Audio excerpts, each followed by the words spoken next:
This is Economy Watch, what you need to know about New Zealand's economic life today. Brought to you by interest.co.nz.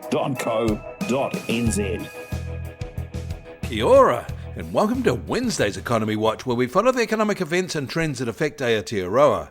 I'm David Chaston, and this is the international edition from interest.co.nz, and today we lead with news of an expansion and the inevitable retaliations in the Israel, Gaza, Lebanon, Yemen flashpoints that are now having an impact on global oil prices. It is also casting a pall over global sentiment as fears mount for an even wider conflict. The shift towards safe haven currencies has hurt the New Zealand dollar. But first, the overnight dairy auction has brought a 1.2% rise in US dollar terms on the back of a 3% rise in whole milk powder prices. There were good gains for cheddar cheese as well, but most other products fell. In New Zealand dollar terms, overall prices slipped 0.3%. Volumes sold were good though, but this full auction broadly reflected last week's pulse event for skim milk powder and whole milk powder. In the US, their retail impulse bounced back last week to be 5.3% higher than the same week a year ago. And the September ISM factory PMI is still contracting slightly, little change from August.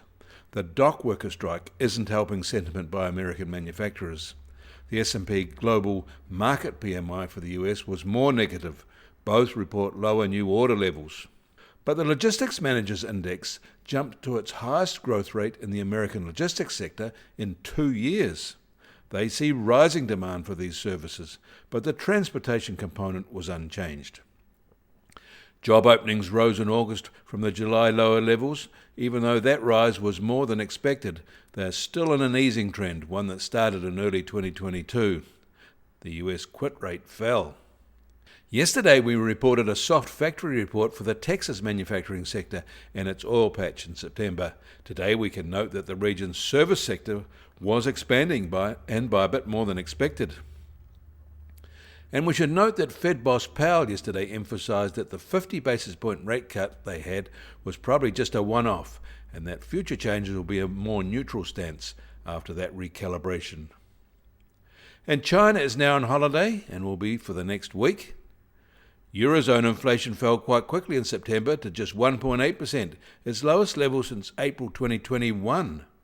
Mostly this was driven by sharply lower energy costs. In Australia, retail sales rose in August more than expected to be 3.1% higher than a year ago, which is their best result for more than a year. But it is not that great because inflation is running at 2.7% the year. But at least it is better than inflation finally. Sanguine weather conditions are getting the credit for this improvement.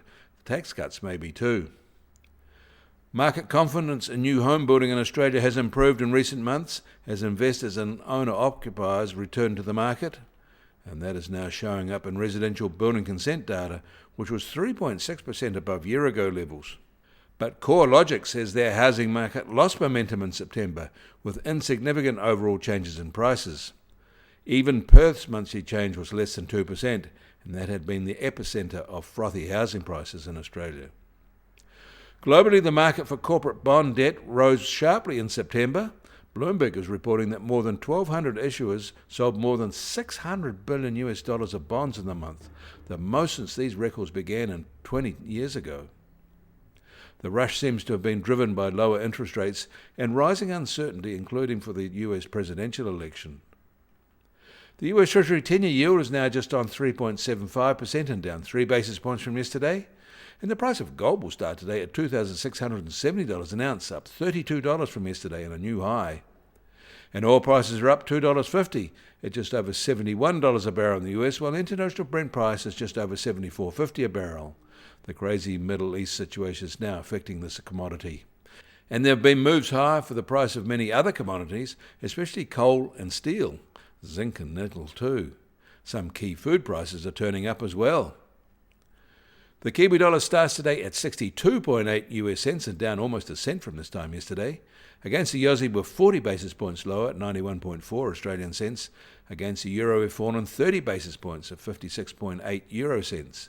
That all means our trade-weighted index starts today at just over 70.2 and down 70 basis points from yesterday. And the Bitcoin price starts today at $62,020, down another 2.3% from yesterday. Volatility over the past 24 hours has been modest, just on plus or minus 1.9%. You can find links to the articles mentioned today in our show notes, and you can get more news affecting the economy in New Zealand from interest.co.nz. Kia ora, I'm David Chaston, and we'll do this again tomorrow.